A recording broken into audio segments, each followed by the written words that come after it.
ready for the new dawn in leadership because it's happening, like it or not. What I'm talking about here is on Meet the Leader. Well, throughout all my interviews with leaders around the world, I'm getting a consistent message, and that is that change is happening. It's happening to them as well as to their company. And that change demands a set of skills that many yet don't have. Today, you have the opportunity of knowing the what and the how of those skills as we take a cyber trip, or come fly with me, to the west coast of the USA and meet the renowned leadership author, coach, and co-founder of the Remote Leadership Institute. Welcome, Wayne Turmel. Welcome, Wayne. Hi, Malcolm. Welcome from Las Vegas. Lovely to talk to you. I guess. Listen, what a name to have at right time, the Remote Leadership Institute. Have you got some sort of crystal ball? I subscribe to the even a blind squirrel finds an acorn occasionally. Right. Theory. Truthfully, it's a little disconcerting.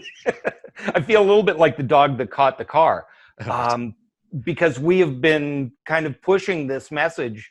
I've been doing it longer than that, but for the last 5 years, remote leadership has really been focused on helping people get ready for the wave when it eventually crested. And I don't think anybody expected it to happen quite the way it did with the COVID shutdown. And so we're fortunate to be in the right place at the right time, but we've been sitting here waiting for everybody. So it's about time you showed up. Yeah. We left a while ago, didn't we? We're back again. Look, give us a brief overview of yourself and what the Remote Leadership Institute does, please. Sure. Well, my story isn't that interesting, except that I've been in the personal development communication space almost 25 years. And my focus was on the communication piece of this, particularly communicating over technology. For the last 15 years or so, that's really been my focus. The Remote Leadership Institute came about because Kevin Eikenberry, who has been a world-renowned leadership speaker for easily that long, and I were colleagues, and he was getting a lot of requests for, hey, how do you do leadership in this new environment? And I was getting requests for, well, the communication part is great. What have you got on leadership and how that plays together? And rather than invent a couple of sets of wheels, we merged. He bought my company, so I guess I work for Kevin, but we created this new entity called the Remote Leadership Institute, which takes the leadership development that everybody needs and really made it specific to working remotely and communicating through technology. Right. And that's where we were standing when the tsunami hit. Yeah. So was there a spark that led to you and Kevin forming it? Well, the spark for me personally, I had been working for a company, large international training company that specialized in presentation skills.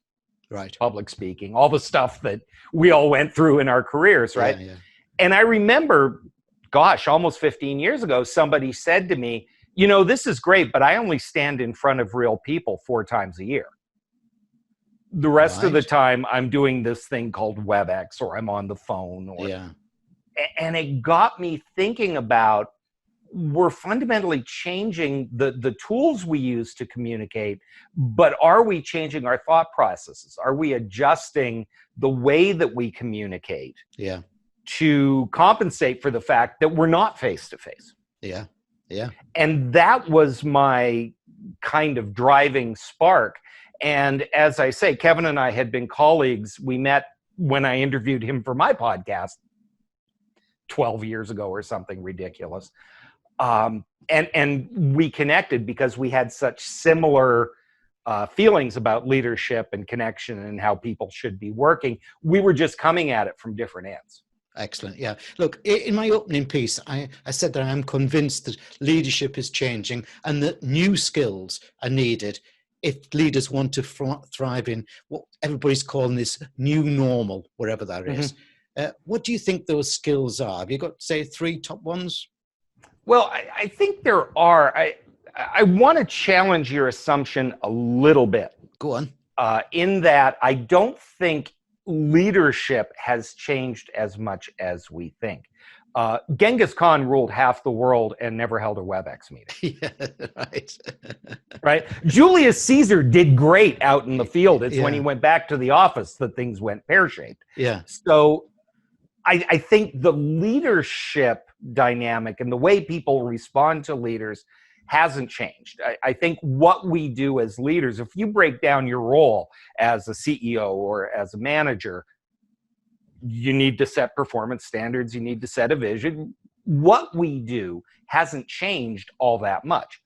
What's changed is how we do it.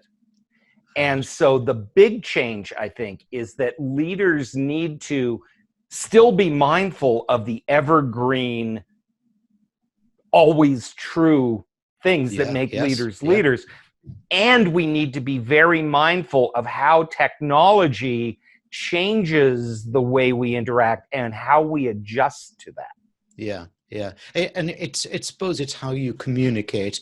I've got to say, some of the times I've been talking to some leaders, they're not looking into the camera and so on. And you start to feel, if you were doing that with a face-to-face, you'd be looking straight at the person, but you're looking a bit shifty now.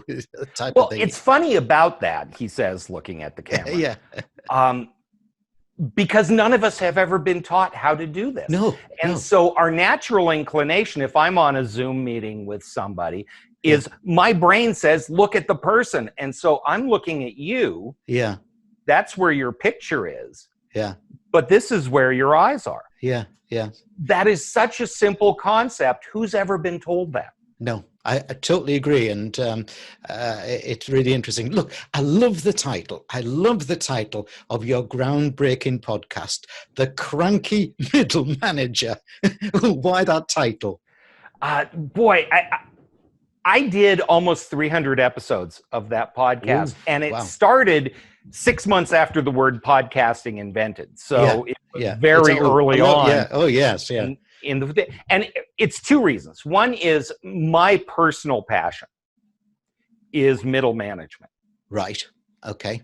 Partly because I think organizations don't value that. There's the Dilbert pointy-haired manager, and the Office basically said that anybody who wasn't working or owned the company was an idiot.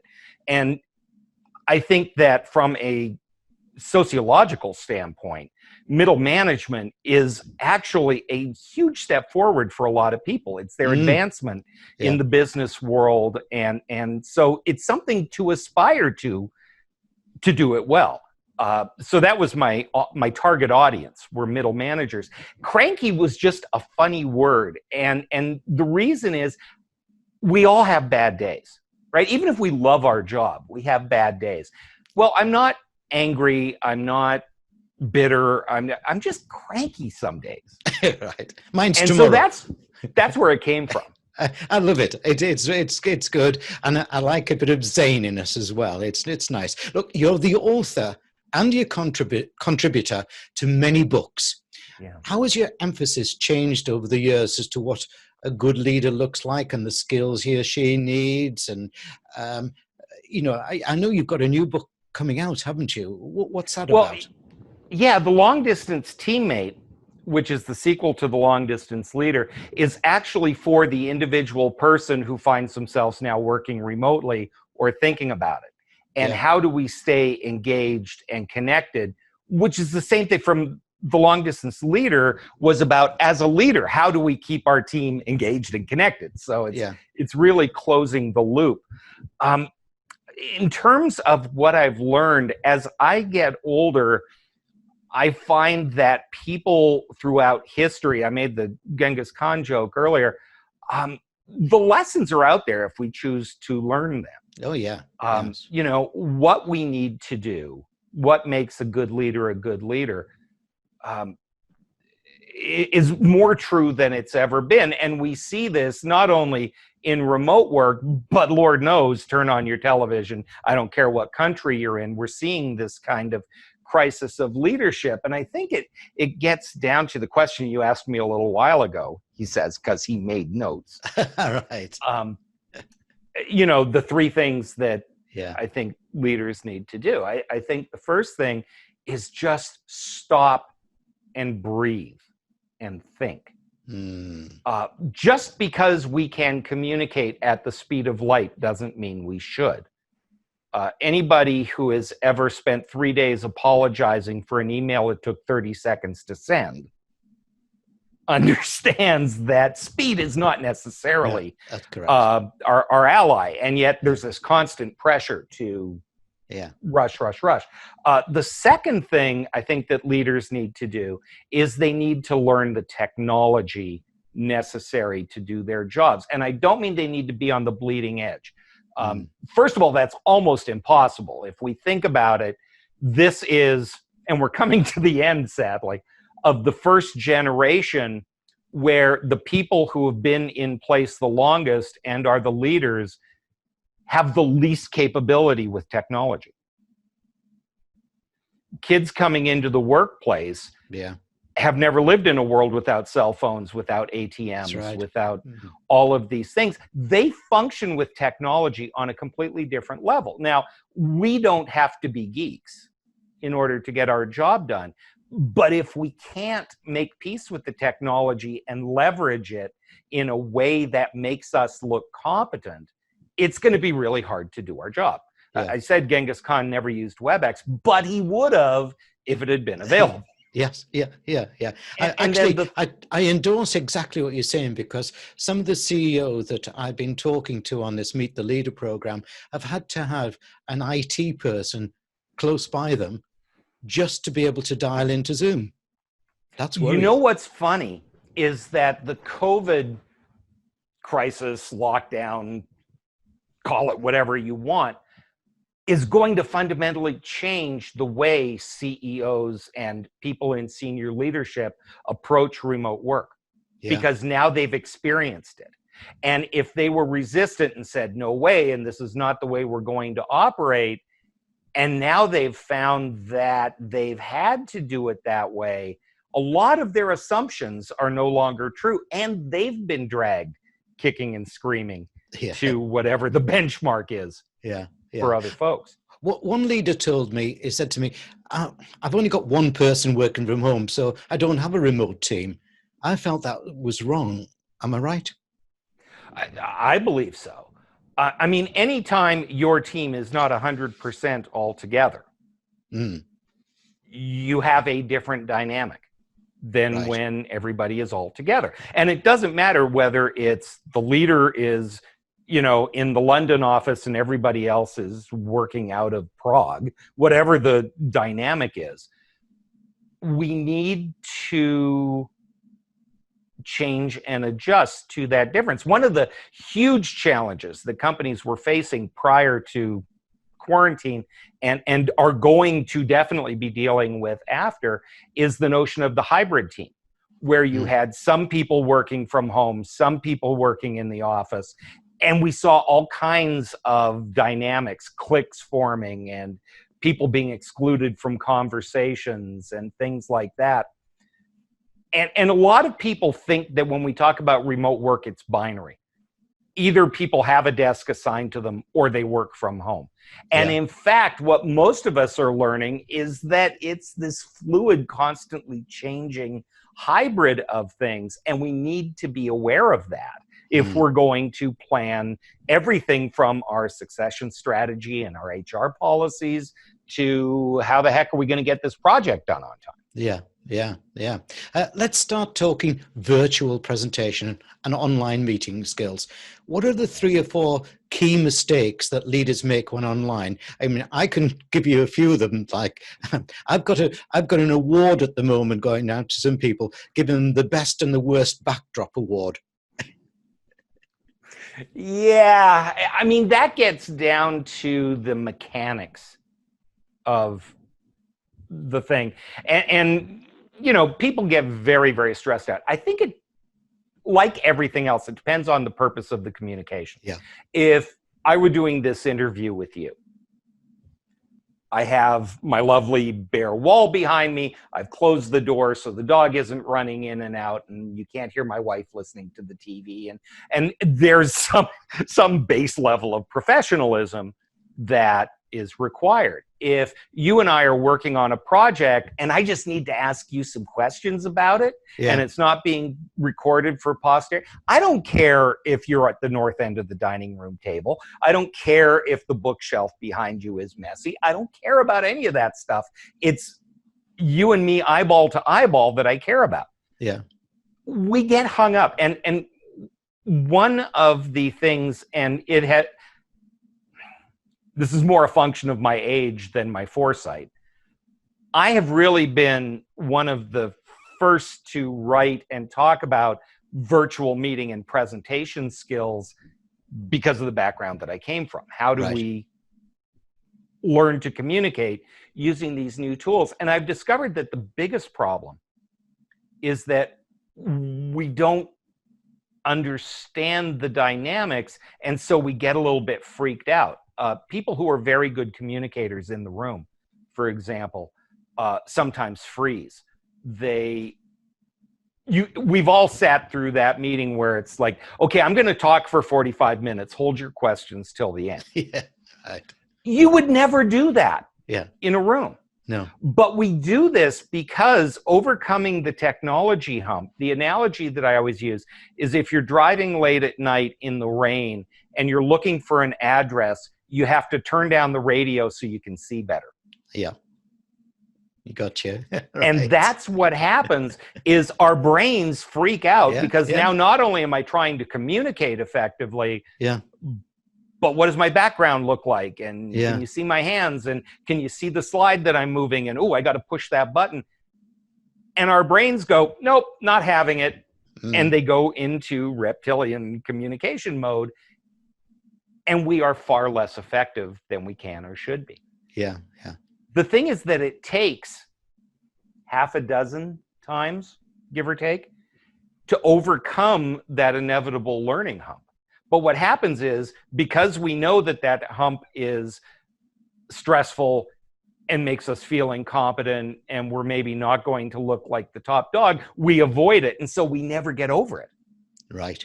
We use the least amount of technology that we can use, or we choose the simplest technology rather than the most powerful one. Yeah. So what should businesses be thinking about in investing in new meetings? For example, presentation skills improvement, video equipment, software management. What do you think? I'm reminded the last Roman Praetorian governor of Britain was famous for having said that he's no longer entertaining ideas for new weapons because we've got everything we need. Right. Yeah. Right. And I feel a little bit like that because most people only use 20% of the tools that we already have. If we just maximized what we had, it would be infinitely better. I think the webcam is the single biggest thing, and I can wax on about that for a while. But the fact is that if anything major sea change has come out of quarantine, it's the fact that the resistance to using webcams has been blown out of the water. Yeah. The 100th monkey has used it, and now it's just part of our world. And I don't think that's ever going to completely go back into the bottle.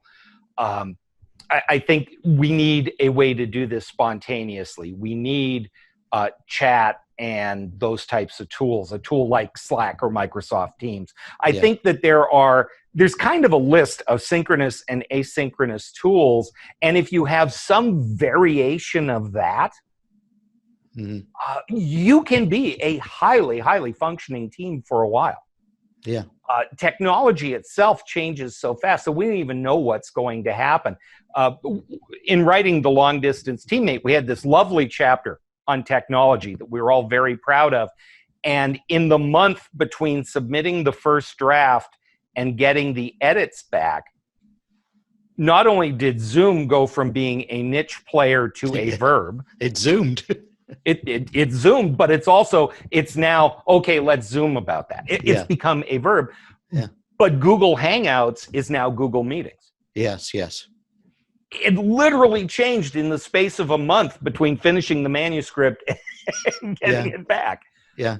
So who knows what's going to happen? I think organizations would be well served to just catch up and help people maximize the existing technology. You know, if you're going to use Microsoft Teams, use Microsoft Teams. It's not just for video chatting and instant messaging. There are all kinds of tools, and I'm using that as an example. No, I know what you mean. Yeah, I'm, yeah. you know, technology agnostic. Yeah. I don't really care what you use, but you got to use it. And the mix, especially since we're talking about time zones and globally, you know, the need to use both synchronous and asynchronous tools. If everything you're doing is live face to face and one person is in Bangalore and one person is in New York, you're going to have a problem. Yeah, yeah. Yeah, I'm with you. Yeah, yeah. I love your references, by the way, to the Roman Praetorium, because we're only a matter of miles away from Hadrian's Wall. Oh, good heavens. Yeah. So actually, Hadrian built it before President Trump thought about one. But how is the virtual... And it's working about as well, too, by the way. Yeah. How is the virtual meeting process different from the usual face-to-face process, say, of a boardroom? And I think it's incredibly...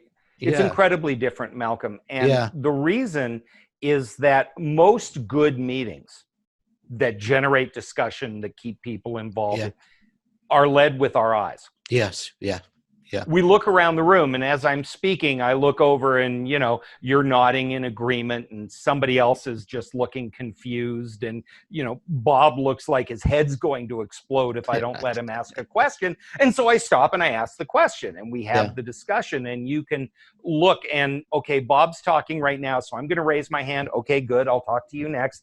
And there's an incredible amount of communication and energy that happens with our eyeballs that is completely unspoken. Yeah, yeah, yeah. Okay. When we work remotely, we can't do that. And let me give you a very simple example. People say, well, I ask people if they have questions and nobody has questions. Right. Okay, that's a legit thing. Why don't they have questions? Well, my guess is there are two reasons.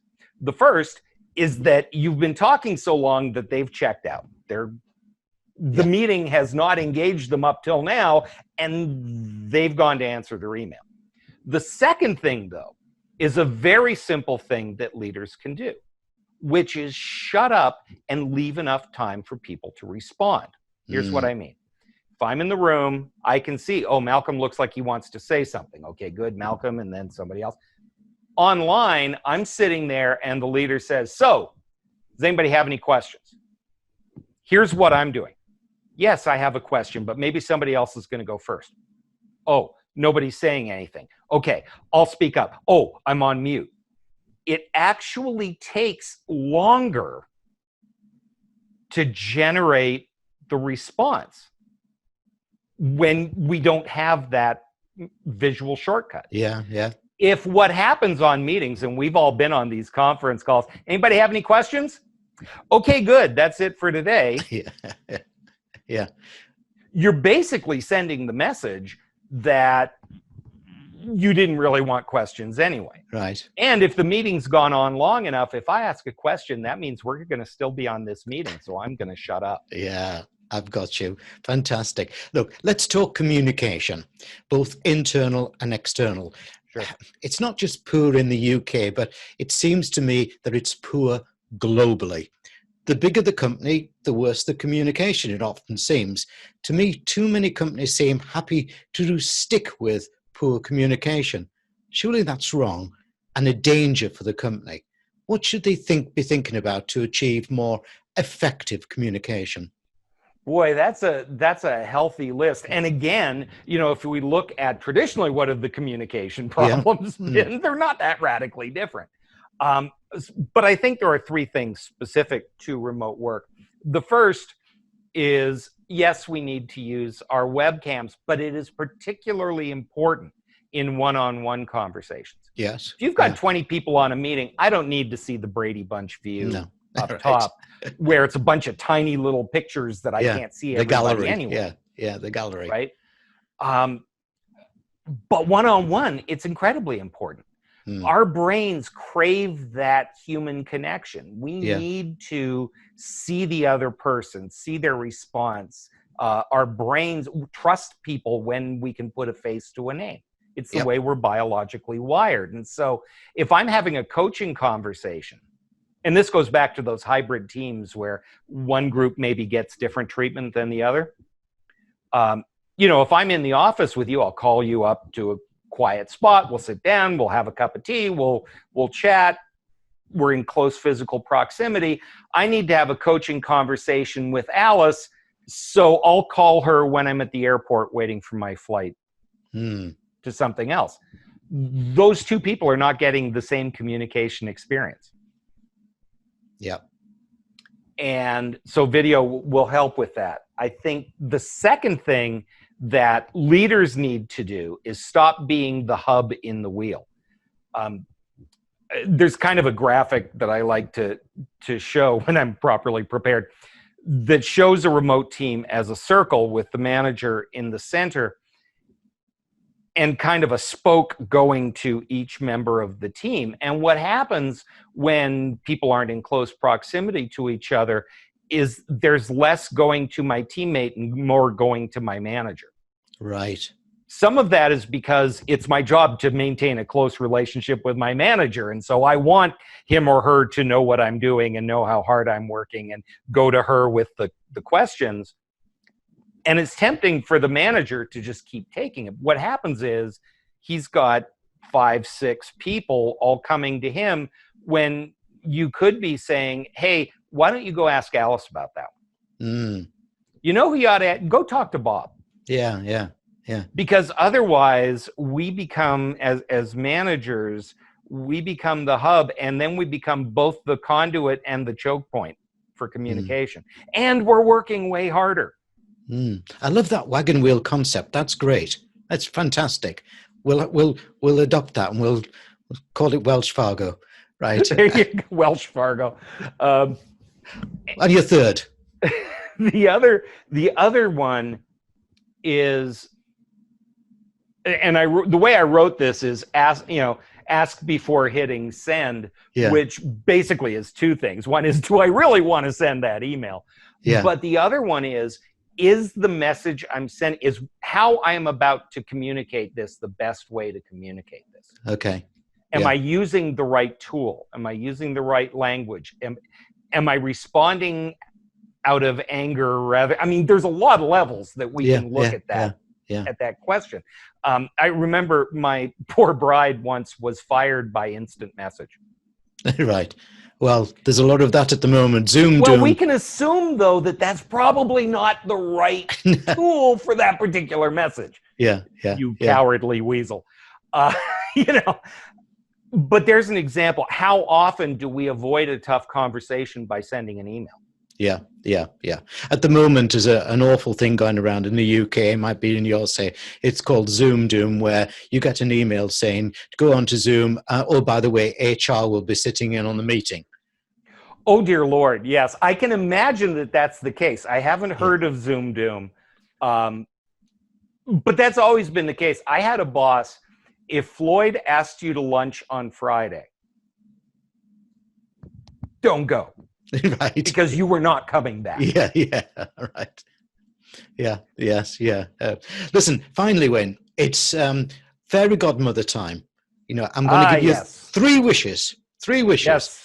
You have 3 wishes for the future of leadership for our global viewers and listeners. What do you wish for? Read into this what you will. I think that the first one is that we need, as leaders, to listen and empathize.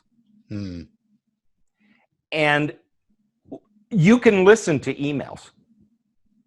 If there's a tone, if you're reading an email and something sounds off, What do you do when you listen? You ask for clarification. You seek out, well, tell me more about that. What do you mean when you say that? When we're communicating by email, there's a tendency to just ride over those things. Yeah.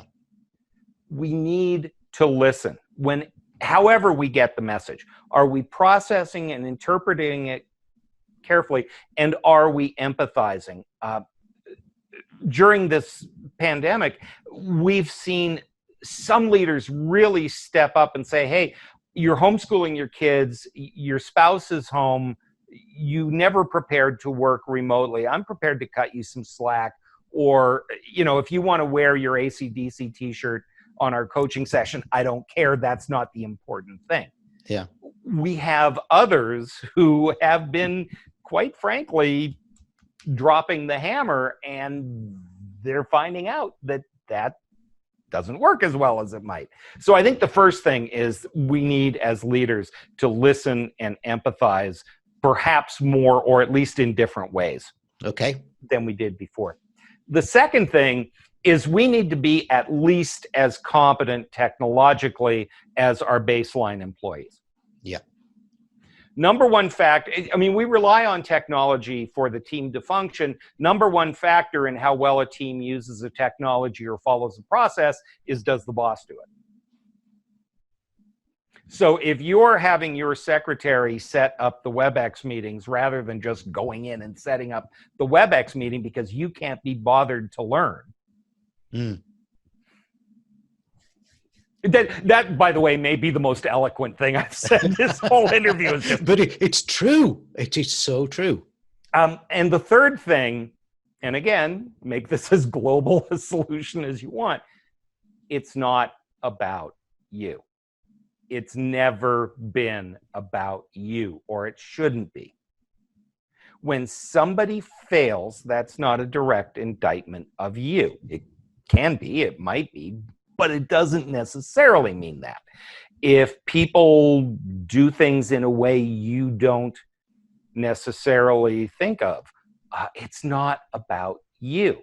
We need to be thinking about the work, and we need to be thinking about the people that we're working with, working towards the goal. Yeah. And if you make it about you, it's going to be, well, can we put monitoring software to make sure that they're not on Facebook when they should be working? You can. I don't know how long that human being is going to want to continue to work for you. I don't know how much discretionary effort you're going to get out of them. I don't know how engaged they're going to be, but sure, you can do that. Yeah. Wayne Turmel, I have thoroughly, utterly enjoyed our conversation. I want to remind people to pop along to your URL. There's a lot to learn there, and particularly looking towards the remote leadership certification. That's a great little opportunity for people to really get to grips with remote leadership. So can I say a terrific thank you for today's interview. Thank you. Well, thank you. It's been so much fun. And I hope this has been not only amusing, which is better than not, but that it's been valuable to your audience. And so thank you for the opportunity. Thank you, Wayne.